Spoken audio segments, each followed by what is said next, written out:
Саламатсыздар ма достар? Менің аты жөнім Спанкулов Маулен, мен заңгермін. Бүгінгі біздің видеомыздың тақырыбы осы сіздер микрокредиттің организациялардан займ алғаннан кейін сол кредитті уақытылы төлей алмаған жағдайда сіздердің осы счеттарыңызға немесе сіздердің мүліктеріңізге Қазақстан Республикасынан шығуына әртүрлі аресттер қойып тастайды.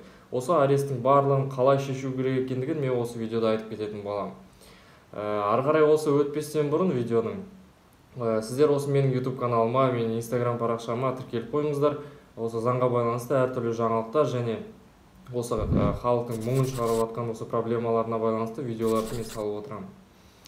Ал енді осы микрофинансовый организацияларға келетін болсақ, бұл жерде негізі олар аресті екі жолмен қояды.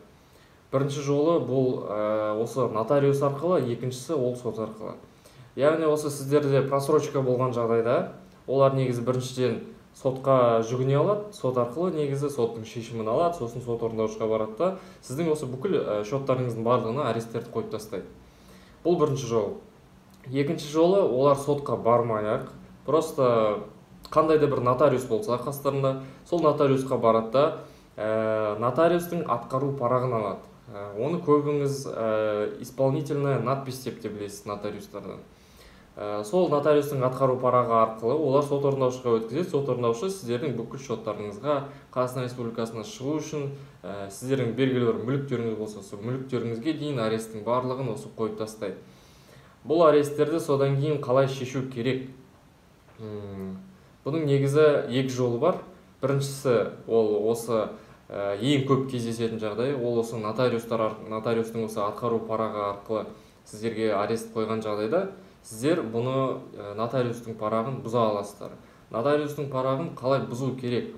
Ең біріншіден сіздер осы нотариусқа қайтадан өзіне негізі возражение жазасыздар. Возражение дегеніміз ол сіздің осы нотариустың шығарған атқару парағына осы сіз қарсы екеніңіз және ол заңсыз екені туралы осы возражение жазасыз. Сол возражение жазғаннан кейін нотариус сізге 3 күннен кейін өзінің қаулысын шығарады. Қаулысында осы сіздің өзінің нотариустың атқару парағын бұзу туралы қаулысын шығарады.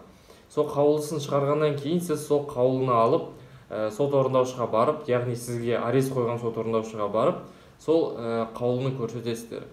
Сол қаулының түпнұсқасын, яғни осы копиясын сол сот орындаушыға берсеңіз, ол өзі сіздердің счеттарыңыз қандай да бір арест қойса, сол аресттің барлығын шешеді. Сол арестін шешкен жағдайда олар сіздерге негізі сот орындаушылар сізге қаулы беру керек, осы аресті шешілуі туралы. Содан кейін барып мен сізді құттықтаймын, сіздің осы аресттеріңіз шешілді.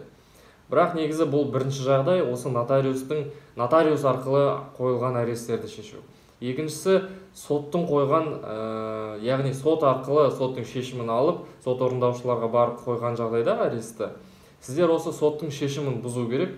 Соттың шешімін қалай бұзу керек екендігін мен сіздерге қысқаша негізі айтып кететін боламын. Ең біріншіден сізге қарсы шығарылған осы аудандық сот, сол аудандық соттың сол судьясына, сол сотына сіз негізі жазасыз. Мен осындай соттың шешімімен келіспеймін деп өзіңіз негізі заявление жазасыз. Осы заявление жазғаннан кейін сот негізі оны қарастырады. Сот оны қарастырады, сізді сотқа шақырады, сіз сотқа барасыз, не үшін сіз онымен келіспейсіз, соның барлығын айтасыз. Содан кейін барып, сот өзінің шешімін бұзады. Сот шешімін бұзғаннан кейін, сол соттың шешімін бұзу туралы негізі қаулы шығарады сот. Сол қаулыны алып барып, содан кейін барып, сіз сот орындаушыға өткізесіз.